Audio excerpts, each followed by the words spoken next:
I now give the floor to the representative of the Russian Federation. Thank you, Mr. President. We would like to thank the Special Envoy of the Secretary, Mr. Griffiths. The ambassador's microphone is too far away from him. The interpreter finds it very difficult to hear. We continue witnessing the development of the situation in the Republic of Yemen, where for 6 years running we're seeing a conflict.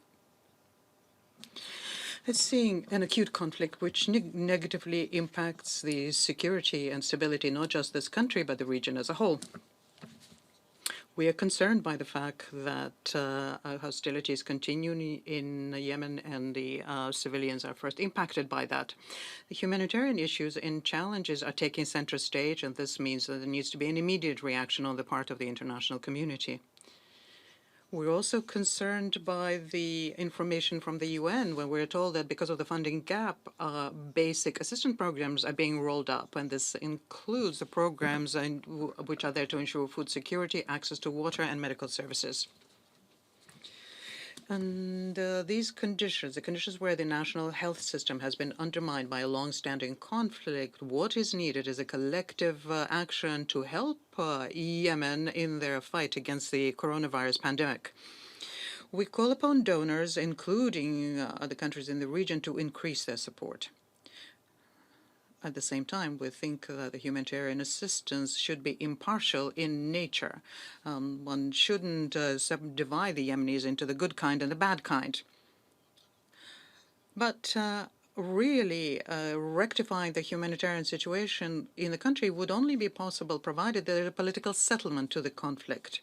There is no possible military solution to the situation there. However, so far, the implementation of most of the agreements, the Riyadh Agreement, Stockholm-Hodeida agreements, are not providing us with the results we want. And namely, it does not provide us with a comprehensive ceasefire, nor has it resulted in the relaunching of an inclusive inter-Yemeni dialogue. And this fact could lead to future escalation. And the only entities which could profit from that are the extremists and terrorists. They could use Yemen in order to expand their influence far beyond the boundaries of the country. We do support the efforts made by Martin Griffiths. We do understand how difficult it is for him to work when he's trying to provide his mediation services. The important thing here is that the parties in Yemen are showing understanding and agreement with the fact that they need to launch a general national dialogue in the course of which they need to discuss the future fate of the country. What is of principal importance here is to make sure that all Yemeni opinions of all of the political, social, ethnic, and religious groups are taken into account. We also understand the devil is in the details, and that is why it hasn't been possible to agree the plan proposed by Martin. This also applies to the issue of the Safar tanker. We think that the solution to the tanker issue could be found provided that all of the parties' interests are taken into account.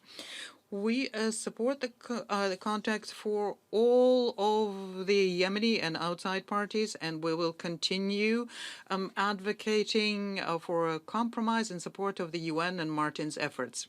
We will continue the efforts made by the United Nations Mission on Hodeida, and we expect that our colleagues in the Security Council and the international community as a whole will also follow suit.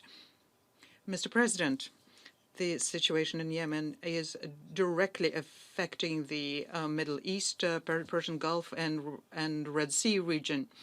Now, the statement whether or not the crises in the Middle East are interacted is something that could be discussed amongst academic circles, but for us, there shouldn't be any doubt there. We are convinced that all efforts in order to settle the conflict in Yemen and other countries in the region should be interlinked and be in parallel with our steps to generally de-escalate the situation in the Middle East.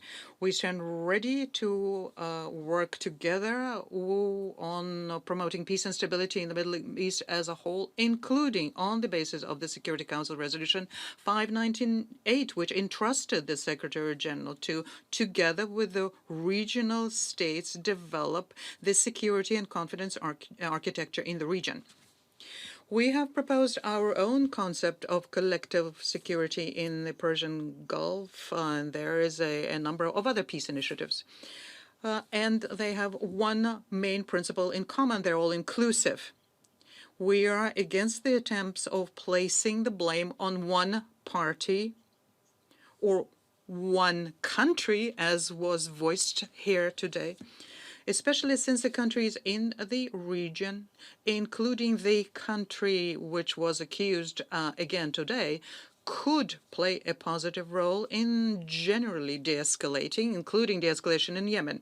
But we can see that some countries in the region stand ready to normalize their relations, and we expect that they will show the same constructive attitude towards their other neighbors.